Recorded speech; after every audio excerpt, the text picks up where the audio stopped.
ذکر الہی کی آواز ہوتی ہے، آخر کیا ہو رہا ہے اندر؟ جیسے ہی جب مریدین دیکھتے ہیں اچانک جب آواز بند ہو جاتی ہے ذکر اللہ کی، تو مریدین دیکھتے ہیں کہ حضرت خواجہ غریب نواز رحمۃ اللہ تعالیٰ علیہ اپنے تخت پر لیٹے ہوئے ہیں، اور ان کی جسم سے روح پرواز ہو جاتی ہے، روح نکل جاتی ہے، اور ان کے جسم سے اتنی زیادہ خوشبو آتی ہے تو مریدین حیران اور پریشان ہو جاتے ہیں کہ یہ ایک اللہ کے ولی ہیں، اسی لیے تو ان کے جسم سے خوشبو آ رہی ہے۔ تو میرے پیارے آقا صلی اللہ تعالیٰ علیہ وسلم کے پیارے دیوانوں، سرکار غریب نواز کون ہے؟ سرکار خواجہ غریب نواز کون ہے؟ سرکار غریب نواز حضرت پیر و مرشد عثمان ہارونی رضی اللہ تعالیٰ عنہ کے ساتھ ایک مرتبہ کعبہ معظمہ کے لیے گئے ہوئے تھے۔ وہاں پر میرے پیارے آقا صلی اللہ تعالیٰ علیہ وسلم کے یعنی کہ جیسے ہی ایک جھپکی لگتی ہے خواجہ غریب نواز کو، میرے حضور سرکار دو عالم صلی اللہ تعالیٰ علیہ وسلم نے ایک خواب عطا کی۔ حضور خواجہ غریب نواز کو ایک خواب دکھایا کہ اے معین الدین، ہم تجھے دین کی رہنمائی کے لیے، دین کی حفاظت کے لیے، تجھے لوگوں کی حفاظت کے لیے ہم تجھے بھارت میں بھیجنے کے لیے بھیج رہے ہیں۔ اتنی خواب تھا، اور سرکار غریب نواز اپنے پیر و مرشد حضرت عثمان ہارونی سے کہتے ہیں کہ اے پیر مرشد، یہ تو بتائیے کہ آج مجھے دین کا معین بنایا گیا ہے۔ تو اتنا کہنے کے بعد سب جب اپنے پیر و مرشد سے پوچھتے ہیں تو میرے عثمان ہارونی رضی اللہ تعالیٰ عنہ نے رب کی بارگاہ میں دعا کی ہے کہ اے پروردگار عالم، ایک غریب نواز ہے، ایک جو میرے پاس جو میرے ساتھ آیا ہوا ہے، تو اپنی بارگاہ میں اسے قبول کر لے۔ یہ آواز، یہ ندا دینا ہی تھا۔ تو رب تبارک و تعالیٰ کی طرف سے، غیب کی طرف سے آواز آئی، غیب کی طرف سے آواز آئی کہ ہم نے تیرے محبوب کو، ہم نے تیرے چاہنے والے کو ہم نے قبول کر لیا ہے۔ تو میرے پیارے آقا صلی اللہ تعالیٰ علیہ وسلم نے،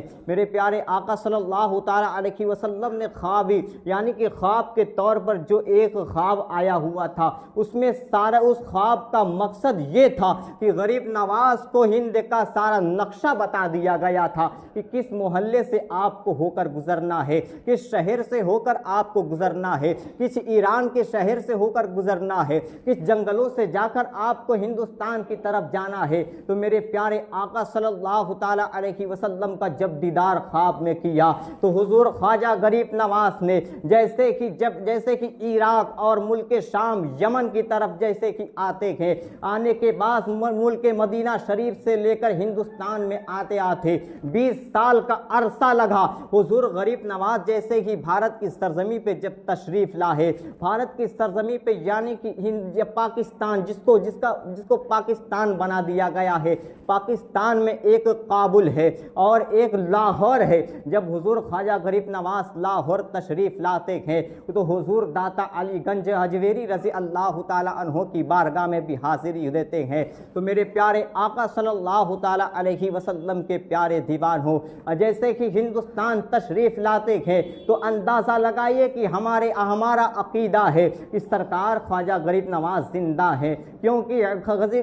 خواجہ غریب نواز زندہ ہے اس لیے کہ میرے پیارے آقا صلی اللہ تعالیٰ علیہ وسلم نے انہیں دین کا معین بنا کر بھیجا ہے، دین کا رہنما بنا کر بھیجا ہے۔ کیونکہ جو دین کا معین ہوتا ہے، جو دین کا رہنما ہوتا ہے، وہی تو لوگوں کے لیے، وہی تو لوگوں کے دلوں میں ایمان کی روشنی کو اجاگر کرتا ہے۔ اور جہاں جہاں پر بت پرستی ہوا کرتے تھے، جن کے دل بت پرستی سے کالے ہو گئے تھے، جن کے دلوں میں دھبا کالا لگ چکا تھا، تو اسی کو مٹانے کے لیے غریب نواز بھارت کی سرزمین پہ جلوہ گر ہوئے، بھارت کی سرزمین پہ تشریف لائے۔ اور ادھر تو ذرا دیکھیں بھارت کی سرزمین پہ ایک طرف حضرت غریب نواز رحمت اللہ علیہ نے 90 لاکھ بت پرستوں کو کلمہ پڑھا کر اسلام میں داخل کر لیا ہے، اور ایک طرف کربلا کی سرزمین پہ امام حسین نے جو نماز کا پابند ہے، جو طہارت و تقوی کا پابند ہے، ادھر کربلا کے میدان میں اپنی جان کی بازی کو، اپنی جان کی قربانی کو پیش کر کے دین اسلام کو پھیلا دیا ہے۔ تو حضرات محترم،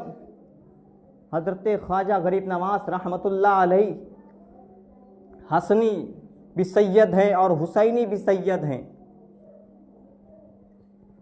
تو حضور خواجہ غریب نواز رحمۃ اللہ علیہ جب ہند میں تشریف لائے تو ان کا مقصد ان سے پہلے بہت سارے مشائخ، بہت سارے علماء، بہت سارے محدثین ہند کی سرزمین پہ تشریف لائے تھے، اور لانے کے بعد لوگوں کو بھی علم دین کی روشنی کے لیے اجاگر کیا، لیکن ان کا جو کارنامہ تھا، جو ان کا انجام، جو اپنے علم کے ذریعے سے لوگوں کو بتا رہے تھے، صرف وہ ان کے ہی کچھ محلے تک رہ گئے، کچھ علاقے تک رہ گئے، کچھ خطے تک ان کا علم دین پھیلا، لیکن جسے خواجہ غریب نواز بنا کر بھیجا گیا، جسے دین کا معین بنا کر بھیجا گیا، جسے سنیے انسانیت کا رہنما بنا کر بھیجا گیا، وہ کوئی اور نہیں تھا بلکہ وہ تو حضرت عثمان ہارونی کا عثمان ہارونی کا خلیفہ تھا۔ تو میرے پیارے آقا صلی اللہ تعالی علیہ وسلم کے پیارے دیوان ہو، ہمارا عقیدہ ہے کہ خواجہ غریب نواز زندہ ہے۔ ہمارا عقیدہ ہے کہ آج وہ اگر کسی کو دیکھنا ہے، چھٹویں رجب کو اجمیر چلا جائے اور دیکھے کہ زندوں کی بارگاہ میں کتنی زندگیاں جا کر دھوم مچا رہی ہے، کتنے خواجہ غریب نواز کی بارگاہ میں جا کر دیکھے، کہیں تو بھیڑوں کے لشکر جمع ہوئے ہیں، کہیں تو عاشقوں کے میلہ لگا ہوا ہے، وہ غریب نواز کا روضہ ہے۔ تو میرے پیارے آقا صلی اللہ تعالی علیہ وسلم کے پیارے دیوان ہو، غریب نواز کا وہ آستانہ ہے۔ میرے پیارے آقا صلی اللہ تعالی علیہ وسلم فرماتے ہیں کہ جس طریقے سے مدینہ منورہ کی سرزمین پہ کوئی دعائیں رد نہیں کی جاتی ہے، اسی طریقے سے ہند میں ایک ایسا شہر ہے، ایک ایسا خطہ ہے، ایک ایسا گوشہ ہے جسے دنیا اجمیر کے نام سے جانتی ہے۔ اگر بندہ اجمیر کی دھرتی پر جا کر رب کی بارگاہ میں دعا کرتا ہے تو اللہ تبارک و تعالیٰ اس کی دعاؤں کو کبھی رد نہیں فرماتا، بلکہ اس کی دعاؤں کو سرکار غریب نواز کے صدقے میں قبول فرما لیتا ہے۔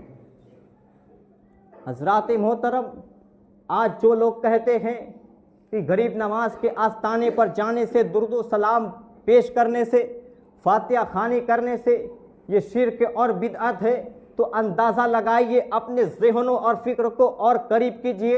اگر غریب نواز زندہ نہ ہوتے تو ان کے مزار پر کوئی نہیں جاتا، اگر غریب نواز کی زندگی سے لوگوں کو زندگی نہیں ملتی، اگر کسی کو فائدہ حاصل نہ ہوتا تو کسی کا عقل اتنا نادان نہیں ہے، کسی کا عقل اتنا بیوقوف نہیں ہے، وہ کسی کے مزار پر جائے گا اور اس سے دعاؤں کا التجا کرے گا، کیونکہ اگر آپ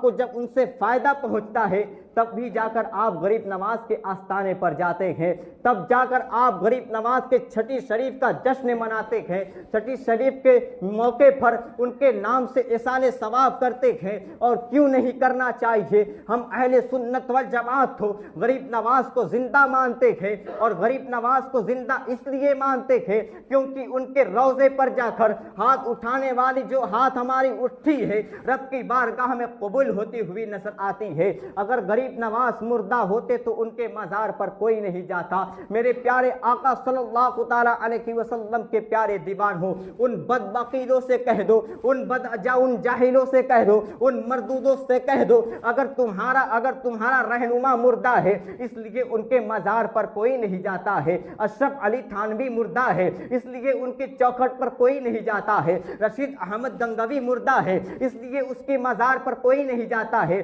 اس لیے ان کی مزار پر کوئی نہیں جاتا ہے، اور قاسم نانوتوی مردہ ہے اس لیے ان کی مزار پر کوئی نہیں جاتا ہے۔ ہم تو اولیاء اکرام کو زندہ مانتے ہیں اس لیے ان کے مزار پر جاتے ہیں، ہم تو خواجہ غریب نواز کو زندہ مانتے ہیں اس لیے ان کے مزار پر جاتے ہیں، ہم تو محبوب الہی کو زندہ مانتے ہیں اس لیے ان کو زندہ مانتے ہیں، اس لیے ان کے مزار پر جاتے ہیں، ہم تو صابر پاک کلیری کو زندہ مانتے ہیں اس لیے ان کے مزار پر جاتے ہیں، ہم تو محبوب بہاری کو زندہ مانتے ہیں اس لیے ان کے مزار پر جاتے ہیں، ہم تو خواجہ بندہ نواز کو زندہ مانتے ہیں اس لیے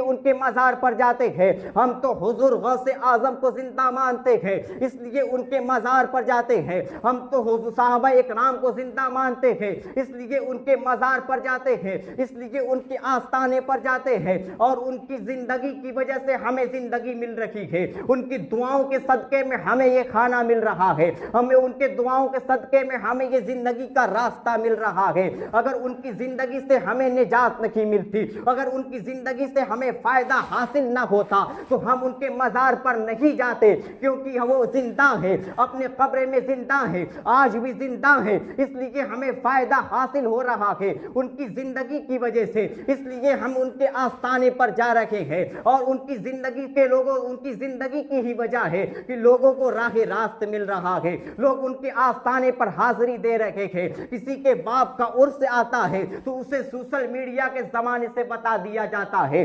موبائل کے ذریعے سے بتا دیا جاتا ہے کہ آج اس کے ابا کا عرس ہے آ جانا, آج اس کے دادا کا عرس ہے آ جانا, آج اس کے نواب کا عرس ہے آ جانا. جب کسی کے خاندان کا شخص کا جب عرس آتا ہے تو لوگوں کو موبائلوں کے ذریعے سے بتایا جا رہا ہے, لوگوں کو کبھی سوشل میڈیا کے ذریعے سے بتایا جا رہا ہے, لوگوں کو کبھی اخبارات کے ذریعے سے بتایا جا رہا ہے. آج اس کے باپ کا ہے عرس چلے آنا, تو ذرا دیکھو عاشقوں کا ایک ہجوم ہے. جیسے ہی غریب نواز کا عرس آتا ہے تو کسی کو بتانے کی ضرورت نہیں پڑتی ہے, نہ اخبارات کے ذریعے سے بتانے کی ضرورت پڑتی ہے, نہ ٹیلی ویژن کے ذریعے سے بتانے کی ضرورت پڑتی ہے, نہ سوشل میڈیا کے زمانے سے بتانے کی ضرورت